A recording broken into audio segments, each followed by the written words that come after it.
सिंहदरबार राणाको भोगविलासदेखि जनआक्रोशसम्मको कथा।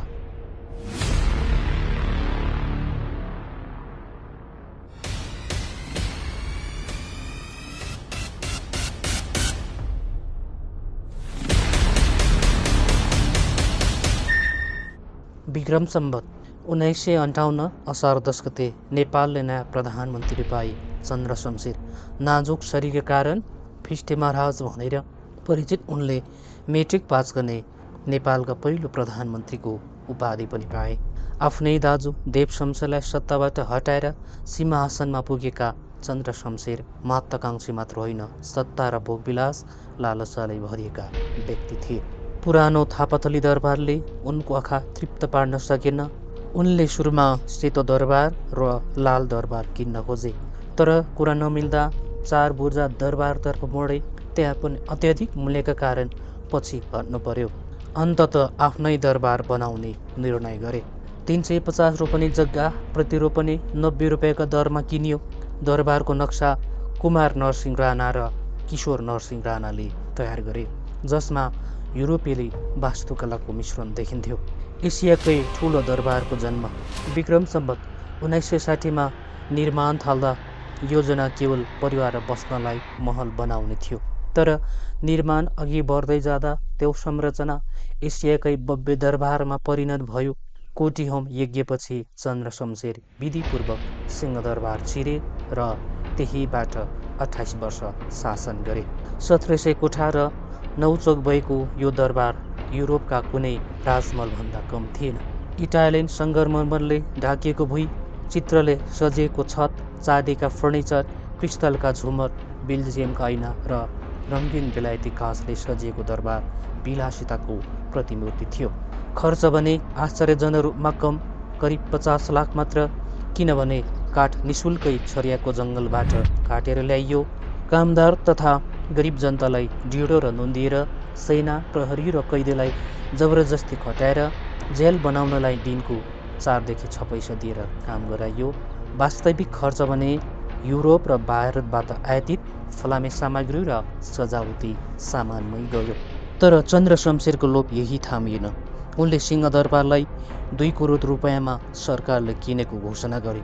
त्यो रकम जङ्गबहादुरले आपतकालीन कोषका लागि जम्मा गरेको ढुकुटीबाट निकालियो। यसरी 50 लाखमा बनेको दरबार बेचेर 1.5 करोड नाफा कमाएका चन्द्र शमशेर नेपालकै पहिलो रोयल इस्टेट माफिया जस्तै देखिए। त्यसपछि सिंहदरबारलाई राणा प्रधानमन्त्रीको सरकारी निवास बन्यो। सिंहदरबारको नाम कसरी आयो?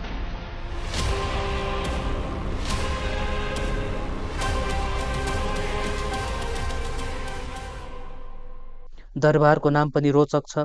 सिंहदरबारमा बसाइ सरिसके पछाडि एक दिन चन्द्र शमशेर कान्छी बालकुमारीलाई कौशीमा लगे। त्यहाँबाट सुन्दारा स्थित बागदरबार देखाए। रानीले मुस्कुराउँदै भनिन्, यदि त्यो बागदरबार हो भने हाम्रो दरबार सिंहदरबार हुनुपर्छ। महाराजले प्रिय रानीको कुरा अस्वीकार गर्न सकेनन्। पश्चिम ढोकामा रहेको 2 सिंहको मूर्तिले पनि नामलाई अर्थपूर्ण बनायो र अनि दरबार सिंहदरबार भनेर चिनिन थाल्यो। ऐतिहासिक घटनाका नाट्यस्थल विक्रम सम्वत 2007 सालको प्रजातन्त्र पछि पनि मोहन शमशेर यही बसिरहे, तर 2009 सरकारले उनलाई दरबार छोड्न बाध्य बनायो। तर सिंहदरबारको नीति यतिमै सीमित रहेन। विक्रम सम्वत 2030 सालमा भीषण आग लाग्दा ठुलो हिस्सा खरानी भयो। विक्रम सम्वत 2072 को भूकम्पले बाँकी संरचना भत्कायो। विक्रम सम्वत 2082 भदौ 24 गतेको जेन्जी आन्दोलनमा पुनः आगो लगाइदा दरबार पुरै खण्डहर बन्यो। जनता र सिंहदरबार राणाहरूको भोगविलासका प्रतीक भए पनि त्यसमा जनताको पसिना र श्रम मिसिएको थियो। तर त्यसलाई शासकहरूले भ्रष्टाचार र नाफाखोरीको केन्द्र बनाए। त्यसैले जब आन्दोलनकारीले दरबार जलाए, त्यो केवल भवनमाथि भएको आक्रमण मात्र थिएन, त्यो जनआक्रोशका प्रतिबिम्ब थियो।